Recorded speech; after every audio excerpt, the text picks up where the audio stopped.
1700s, you have another movement that's coming in that is affecting people's outlook and people's philosophies. And that movement is the Enlightenment. You guys know what the Enlightenment was? Reuben, correct?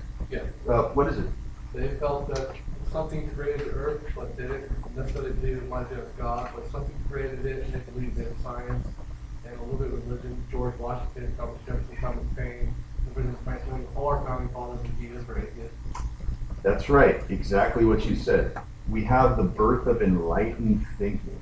Now, the Enlightenment was a movement that came out of Europe, and it was really a movement to challenge authority. A little Western civilization lesson for you real quick. I teach that too. Not here. But in Western civilization in the 1600s, you have what are called absolute monarchs. Like kings and queens with like a whole lot of power, and all the power is concentrated with them. And they believe that they have the right to rule through something called the divine right of kings. Okay? Let's write that down. It's called the divine right. Like, why are you king? Because God says I am. You know? And you're gonna question God? I'm the king, you know? And what starts to happen in the 1700s is people start to question that view throughout Europe. And you start having political movements and stuff that start to go against that. And those ideas start to find their way over to the I keep saying the United States, but the American colonies. It's not like trade is the only thing benefiting both here. I mean, ideas are coming over too. Like there's books that are written by various people. One of the most famous Enlightenment thinkers is an Englishman, actually, by the name of John Locke. John Locke wrote a book in which he talks about that human beings are born with 3 rights. And those rights are the right to life, liberty, and the right to own property. That's basically what the Declaration of Independence says in like the first paragraph, right? The right to have this, the right to have that. And so a whole generation of people in the New World are starting to believe that they are entitled to those things as well. And not only that, so that's challenging authority. That's challenging any authority structure that says like my way or the highway, you know? But another thing that's happening is this thing that's on the second part called deism. Deism is basically what Reuben said, where people, as they get more enlightened and they start thinking more critically and start thinking more outside of what religion tells you to think, they start thinking a little bit more progressively about stuff. Now, some people wouldn't say it's progressive, but most people back then would. Like questioning the existence, maybe not the existence of God, but that God definitely has a hand in everything. Most of our founding fathers, like you said, were what you call deists. They believed there was a God, but that God was not an active God. The term that comes to mind when I was taking this course like way back, like 20 years ago or whatever, that's how old I am. And I think this might help you. Deism is, and I don't want to write on that, is kind of the image of the clockmaker God. In other words, God winds up the clock and lets it go, if you want to make that analogy. That's what most of our founding fathers thought. Now, how different is that than when the Puritans first came, right? Because the Puritans believed that God just kind of lets go and just, there's a God, but God kind of just lets me die. Heck no, they believed God was very active. And you can see that God was active because God chooses who he favors, who he predestines, who he's going to let into heaven and stuff like that. But not this generation, not the 1700s generation in the colonies. They're very enlightened, more science, more reason, less emphasis on God, okay? A little bit more secularization of culture, but still, there's a God. Now there's, it's funny that you bring that up because there's a lot of,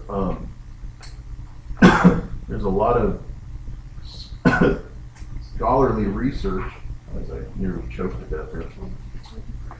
A lot of scholarly research that says that religion is very much at the heart of what our country is founded upon. There's not God in any of our documents, not a single one. Right. Pledge of Allegiance didn't have God, so it might be confused because the Red Scare was written by a Protestant minister. If you wanted God in the Pledge of Allegiance, you would put it in 1890. No, you're dead on. That's the big paradox about religion in America. People want to bring God, and there's certain people that want to bring God and Christianity back into our culture. And the reality is, it was never really there, like in the founding documents. Benjamin Franklin was a big, part of what America is. He went back and forth to Great Britain in America, and he was completely atheist. Yeah. And that's why they came, why those sentences starts off, church and state separate and all these words. Yes. And the first, amendment, all these things are really important to them. And that's another thing about the Enlightenment too. Another big emphasis was on the separation of church and state. There shall be no law establishing a religion or prohibiting a religion. So that's an important part of this too. So just remember that our religious roots in general are very much enlightened and very much away from what we think. Now that didn't stop people from having a little bit more emphasis in about the mid-1700s to go back to God. And America goes through these time periods sometimes every 100 years or so before 1900 called Great Awakenings. It's almost like at the beginning of the 1700s we're going away from God in the church. And then by the mid-1700s, about the 1740s, you have different preachers that come around and they start preaching a message of hellfire and brimstone. Like if you don't accept Christ into your heart, you're going to hell. And you better repent for your sins now. And it's kind of like televangelism before televangelism. Like on Channel 53 on Friday night when you're really bored, you got nothing else to do, and you're like, okay. Maybe I was back in my day when they used to show that kind of stuff, and they still don't show that. But it's like there becomes a bigger emphasis in some ways on some segments of the population to go back to what they believe God should do and God's role in the world and stuff, and more people start to become born again Christians. And this will happen almost 100 years later in like about 1820, which would be, I guess, 80 years later. But sometimes America goes back and forth between heavy religious emphasis and not. And you see it in the culture all the time. Like I teach at Fresno City too. And it's crazy. Like one of the things I do is I to get back on the freeway to get home. I don't know if you guys know Fresno very well, the Tower District, right? Olive and Wishon, you know where the Tower Theater is? Okay, so that's how I go back home, basically, from Fresno City as I go south on Wishon.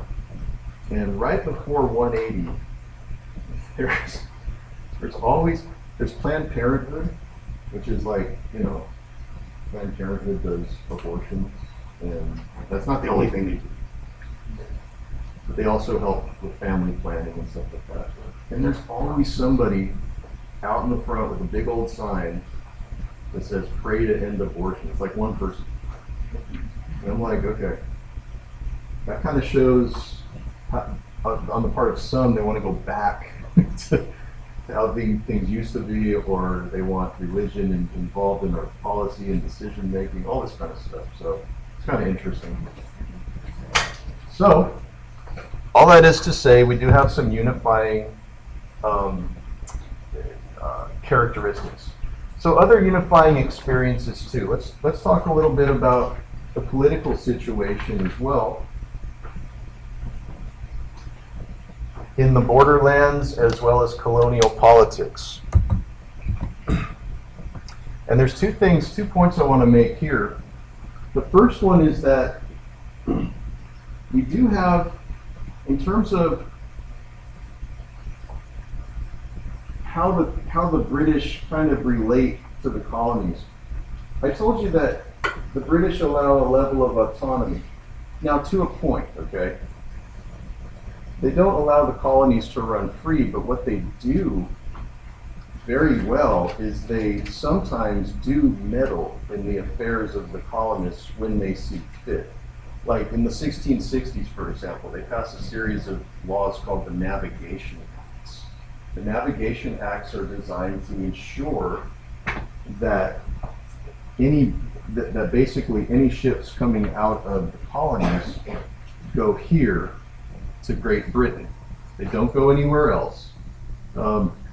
They want to restrict trade with Great Britain. That's the most authority that the British Crown exerts. Okay, so they basically restrict trade.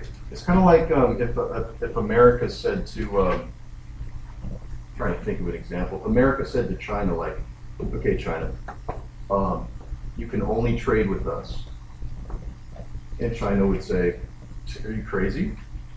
We're making money off of everybody else. Why should we do that?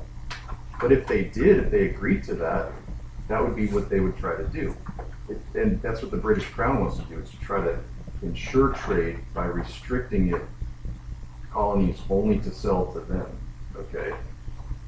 Now, does that mean that the colonies aren't selling to other nations, though? What do you think? Kind of underneath the table, little Pirates of the Caribbean action with Johnny Depp in the house? You guys understand what I'm saying? The colonies are still going to sell illegal stuff to other nations. It's called smuggling. It's called bootlegging. There's pirates around all over the place, like literally the story Pirates of the Caribbean. Those guys are down here, and what they're doing is they're basically bootlegging stuff from here and into Spanish possessions and stuff. So don't think for a minute that the colonies are just going to go along with all that. They want to make money any way they can, because that's the way it goes, man. It's all about capitalism, okay? But that's what the royal government wants to do. Now, a constant theme that we got to kind of just bring up is that in all of the colonies here, you do have some conflicts between the level of control that Great Britain has over each colony and how much control that these colonists should have. There is one area that the colonists would love to have control of over their own destinies, and it's the number one reason why we probably have an American Revolution by 1776. Do you know what it is?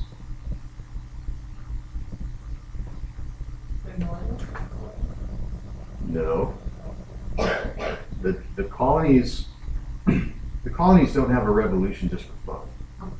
Okay? Taxation. It's not the paying of taxes that's the issue. It's where the money's going. That's not even the problem. What's What's that? Not being represented in Parliament? Yeah, and I heard it from somebody, I think you said it to Taxation me. without representation. Exactly. Taxation and representation. Because that's the one thing that Britain has. They have control over the trade, but they also have control over the level of taxation and the fact that the taxation goes to them. And they make the decisions about taxation. And who makes the decisions about taxation? It's basically the king and Parliament. Parliament in England is basically their Congress. It's kind of stupid to say it's the same thing, but they're the ones that hold the power of the purse, and they're the ones that make